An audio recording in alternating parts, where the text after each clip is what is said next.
Alright, so we are starting this video out at the end of the day rather than at the beginning of the day. Today is Monday, October 2nd. A little after 8 o'clock at night. We're just getting done for today. This little girl needs an oil change.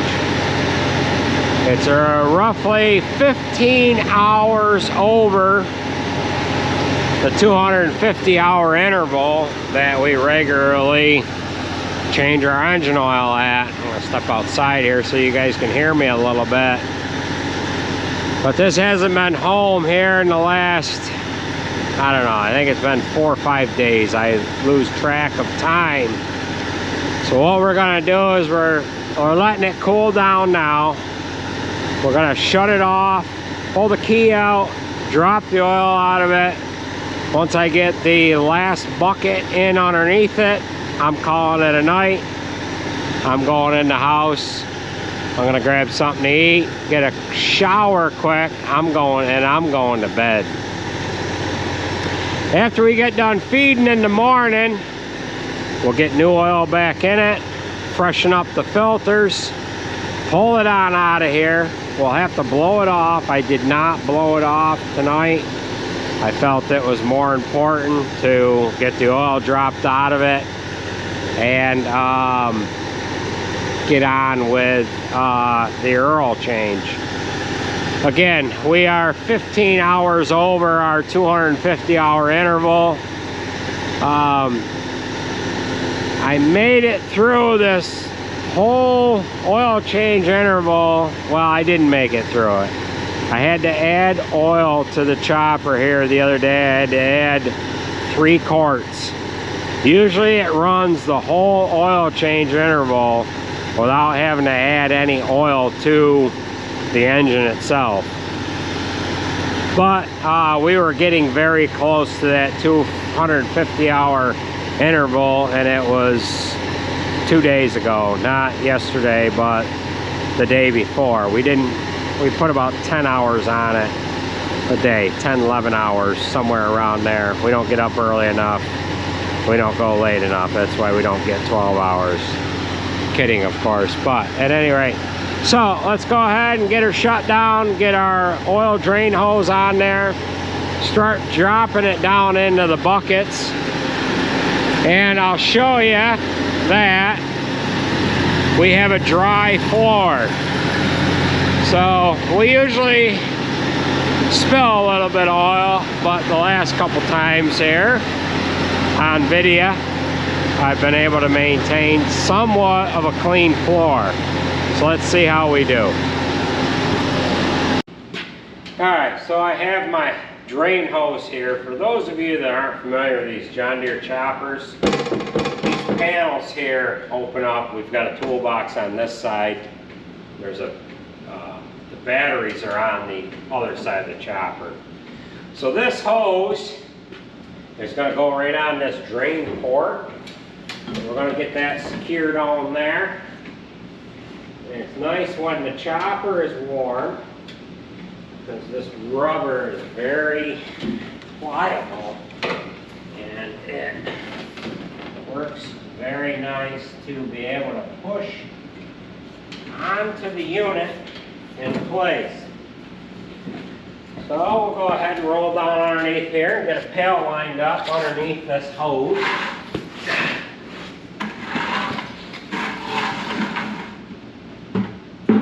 Bang. Yank ourselves out. Climb back up on here and open the quarter drain. Crawl back down underneath, and what we want to do is we want to make sure we are hitting the hull. Nothing worse than when you're not hitting the hull. So we'll crawl underneath there, let the first one get filled, roll into the second one, let that one get filled, and then once the third one gets down underneath there, we can call it a night here. So we better get down underneath here before that gets mucho full.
Well, this here's done draining. We're gonna leave that pail underneath it for tonight. And we done made a mess a little bit, sis. So we'll join up with you guys in the morning. But we've got that all drained out. We'll just let her drip out for the rest of the night here. Get that closed up. We need to remove the oil filters. Put new ones on there and get some fresh oil back in it. All right, everybody's leaving here for tonight. First one here gets to be the first one to go, right? So you better get leaving. Nate was the first one here today. All righty, we'll join up with you tomorrow. Actually, Nate's not the first one to leave. He's the second to the last one to leave for tonight. So we hope to hit a beautiful day here for tomorrow. So we will join up with you guys tomorrow. Out he goes. Well, it is the next morning. And I might as well throw you guys up on the, I guess I'll throw you right up on that light right there. We'll feed this load of feed off. I've got 2 more loads left to do. We've got to get oil in the chopper and we've got to get chopping here. Got a nice, beautiful day ahead of us. So let's keep her rolling.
we just got done feeding that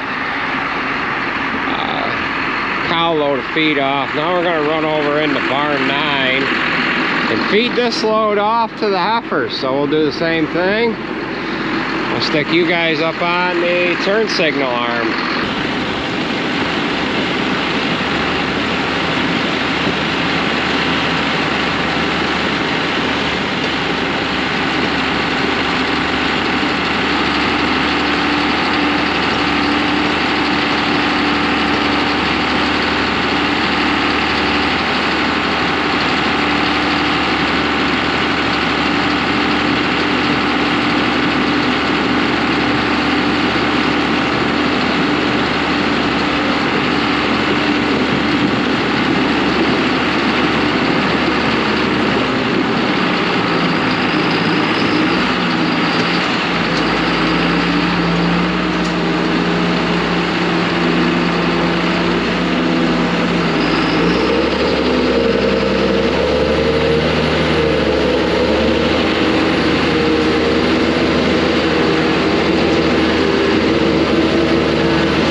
Alrighty, we got the cows fed, chores are done.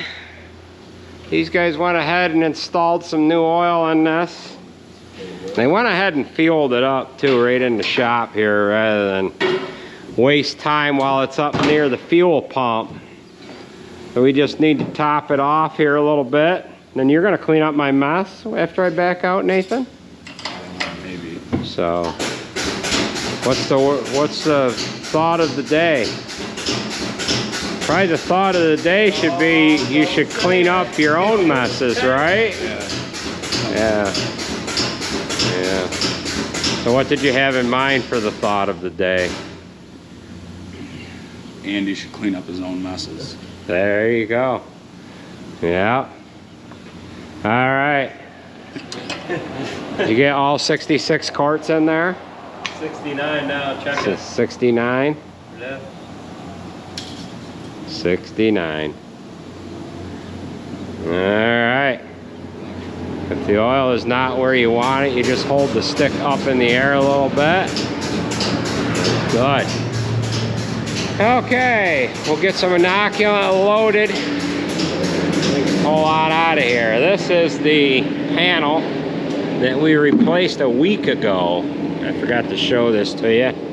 There is the hole right there. So we replaced this same panel a year ago on the same farm. So, yeah. I don't know why that wore out so fast. But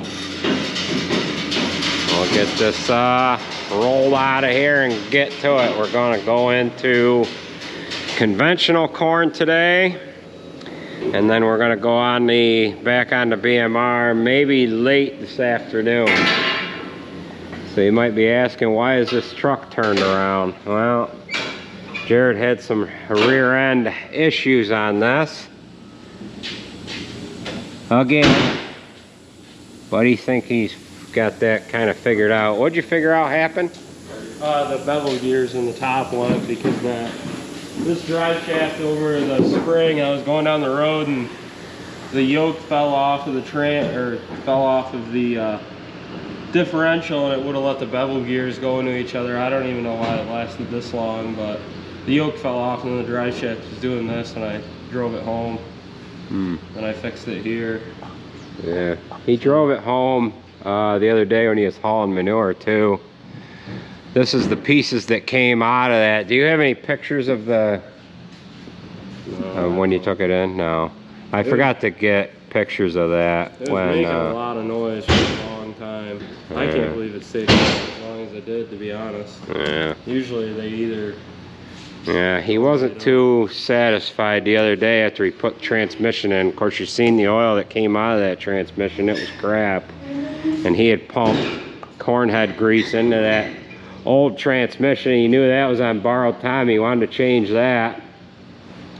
Got it changed and installed.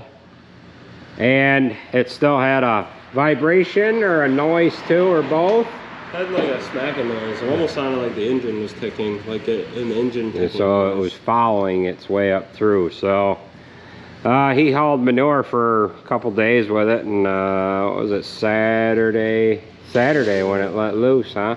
Yeah. Snapped and cracked in the field, and you had to lock the power divider in, correct? Yeah, made it 6 o'clock, so that was good. So they yanked this out here Saturday night, and he dropped her off the fry here yesterday. Alrighty, I'll load with inoculant and we'll roll out of here. Well, we are now rolling out of the shop. Jared's gonna put a radio in the 9410, and the window on this Western Star finally left the chat. So where we are going today is we are going to go into conventional corn. We had been on BMR for, well, we started on BMR, then we went into conventional a week ago, well, 4 or 5 days ago. Chopped conventional for a couple of days. Then we went back into BMR. now we need to go back into conventional to get some corn on top of the conventional corn that's in these bunks. So we have conventional corn out on this cement pad out here that we poured here about a month ago. I guess it's been that long now. We've got that probably 3/4 filled, and then we've got conventional corn going over into a bunk over to our left here. So we've got drivers jumping seats here in different trucks.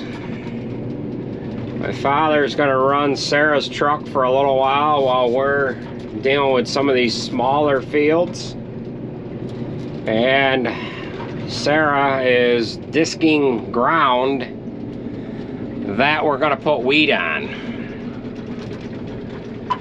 So we're gonna be right out behind the barn here. There's the pile that's on the corn pad. We've just gotta go up from here. So we better pay attention and get on with it here. This is a little green. If this isn't the moisture that we want to take it at, we're just going to go out onto the back road, and we're going to go down the road to another field that we know is dry enough. This was planted later on. I think it was like the 6th of June, I believe. So we'll go ahead and get on with it here. We got a couple of trucks right in behind us. So yeah, all right.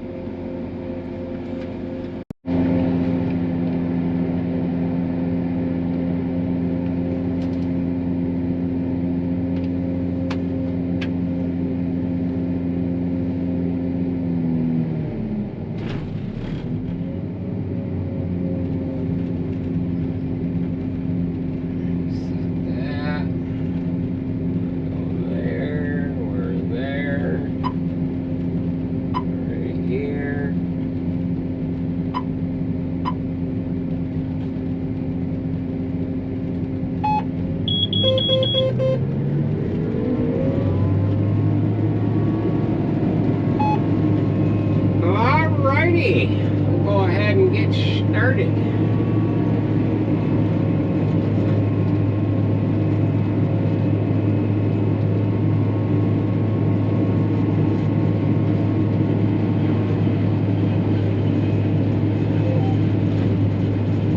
This is a little greener, and I don't think we're going to be staying on it. This is like, man, this is 70%. Oh, this is a little green.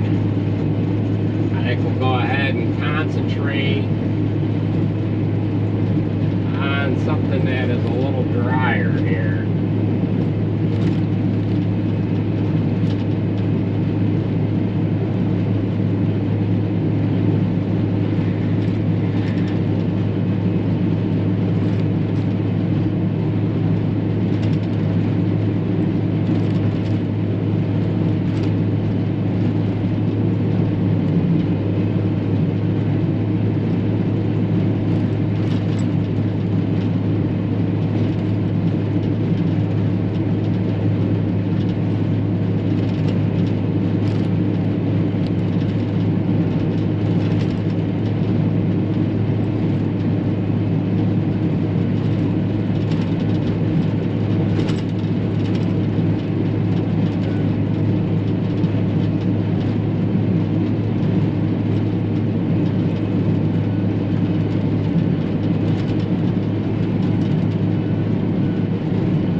Catch it out. You might catch it here once we get turned a little bit.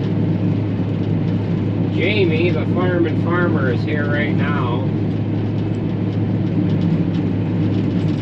picking up some refusal feed for his beef cows. You can You might be able to just barely see him with his green Chevy truck.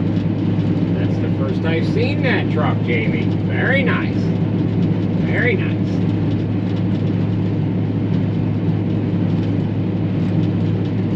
We are in behind barn 5 and 6. And we're right at 69.5% moisture. I really like to just chop this chunk off because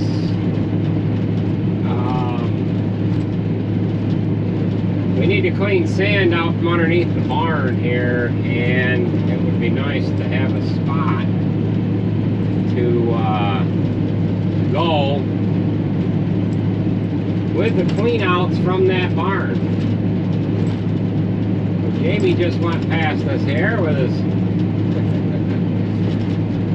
camera out the window, phone rather. I'm sure he was videoing us, videoing him. We're now coming up into the spot where we park the trucks. These guys might be a little tight to the back here, these trucks. Can't get any corn on the lawn now.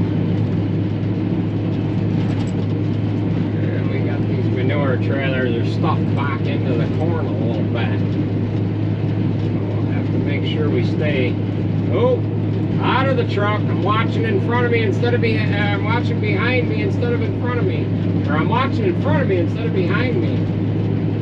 Watching out for these trucks. They're back into the corn a little bit here.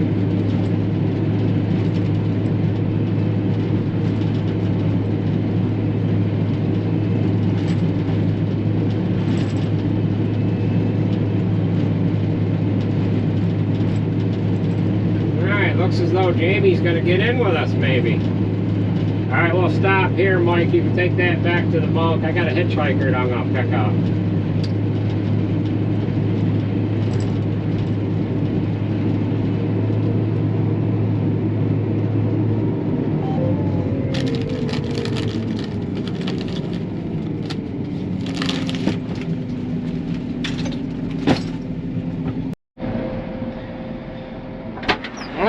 So we got a hitchhiker here. We haven't had you on before, have we? No, yeah. I was videoing on around the field there, and it's the first I seen your truck. That's nice. That should be what it costs. Yeah. So this is Jamie, fireman farmer. Yeah, it's been a while since I've been since you've been on the other side of the camera anyways. I know. All right, so we are going to continue opening up this field. I guess we'll stay in here for a little while. What's the chances you're recording right now? Yeah. And we'll join up with you guys in a little while. I'm going to have a little conversation with my buddy here, right? That's right. It's been a while. All right. Well, that field in behind the barn, we did end up going all the way around that. It started out dry at first on the edge of the field, and then the moisture got a little too high, and then I said, maybe we can deal with it. But I ended up getting around that whole chunk. Jamie ended up jumping in the chopper and riding around with us there, and then we ended up going down the road. And I ended up chopping off 3 other pieces. He rode with me, chopping the first 12-acre piece off, and now we're down into this piece here. It's about 30 acres or so. And the moisture on this is averaging 65.7. There's some green pieces in it here, but it's doing pretty good. You can see that Sarge has a piece of cardboard on the back of the Western Star. I kept forgetting to order a back window for that. I finally ordered one of them here today. That'll be in the morning, and I ordered the mirror, the correct mirror that's supposed to be on the driver's side. So it sounds like, from what I hear on the radio, the two-way radio, that corn pad is getting full. We might decide to cover that in the morning. We're going to be done with this piece here in a little while. We're going to go back into some BMR corn on our way home to finish out the day. And that's what we have going on here. Some decent corn. This is a Hubner. Oh, what is it? Is it 6663 or is it 6763? I had both varieties that we planted. I gotta look that up here on the iPad. Corn plant and log. Field 422. Where are we here? 422. This is 6663. So, this is performed quite well in the past for us, this one particular variety. It's 100 and I believe it's 113 day. I can look that up. Yeah, I can look that up here as well. Yeah, I think it's a seed corn 2023 Hubner. Yeah, 6663, 113 day. So we will keep on keeping on here.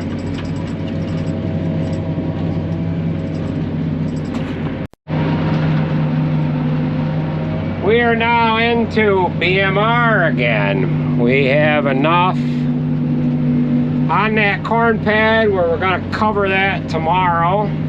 Fitzy's just pulled out. Here we got him loaded, and now we're loading Jared. So we're gonna stay in here for tonight, and then we'll come back to this tomorrow afternoon. This is running in the mid 60s for moisture.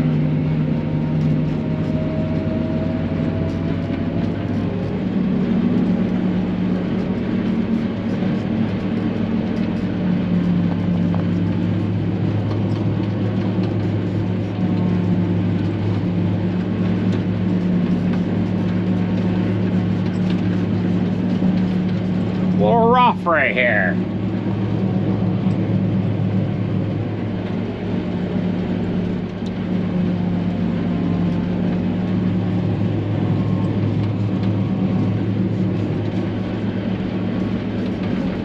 Sprayer blade there.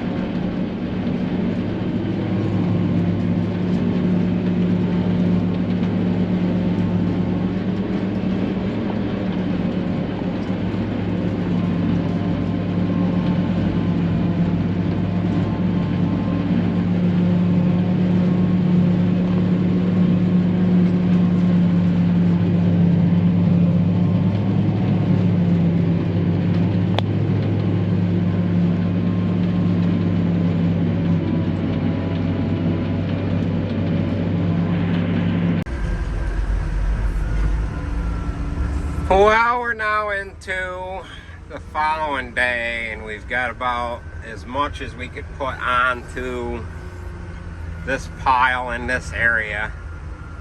Being that it's a slightly smaller pad, if it was a little wider, we could probably go a little taller. However, we're having trouble getting up to the top of the pile here with the payloader. So yes, obviously we could go a little taller. However, all we would have is just, it would be up to a point here at the top.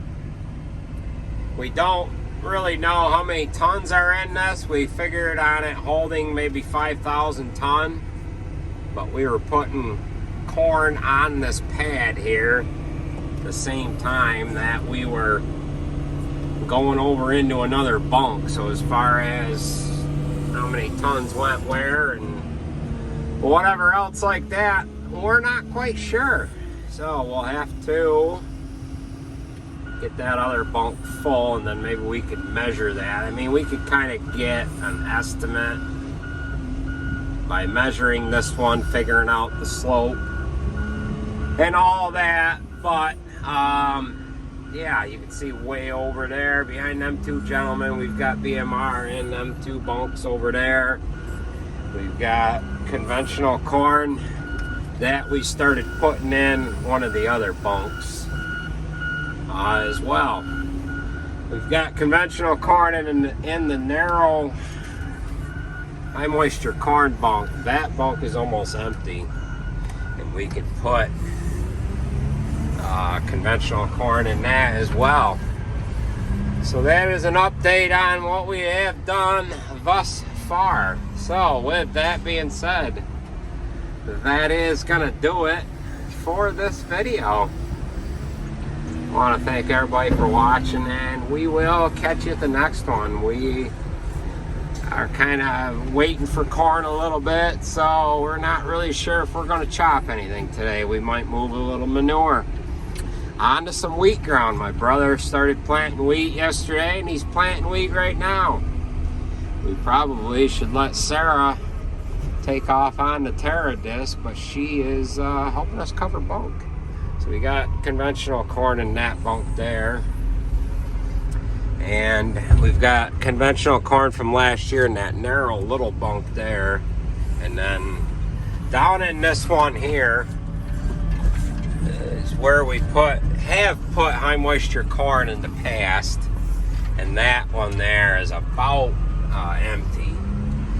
And then BMR here, and BMR over in this other bunk. So we'll get these two filled together and go right over that wall, which we were kind of talking about maybe not doing, but we kind of need the space or the ability to fill in that V void that would be between the two bunks. We do have 2 tractor trailer loads of cut tires coming. We're hoping to have enough to cover the rest of this corn silage up without having to use full tires, because they are a pain in the ass. We've got more cut tires there that have been piled onto pallets as they have uncovered the bunks, but they're really not a great way to handle them when they're on pallets. I don't know how these are going to survive throughout the years scooping them up like this. Some guys will put them in like a windrow, and then they use what looks like a large chainsaw bar that goes on the payloader, and they just drive the bar right in through the center of the tires, and then they get to the bunk pile, bunk wall, or the pile. If they're doing a drive over pile, you know, they can come from any sides of it or start at the top, drive up over, and then shoot the tires off what looks like a chainsaw bar. It's got a chain on it with cleats on there about that tall, and they can run that chain either forwards or backwards to either load the tires if they're in a windrow or push them off. These tires, when we bought them, were like $2.35 or something like that a piece, $2.35 a piece. Now they are $3 a piece. So you get about $1,800 on a tractor trailer load. So I better tend to business here. I think these guys are about ready for another roll of plastic. Yeehaw.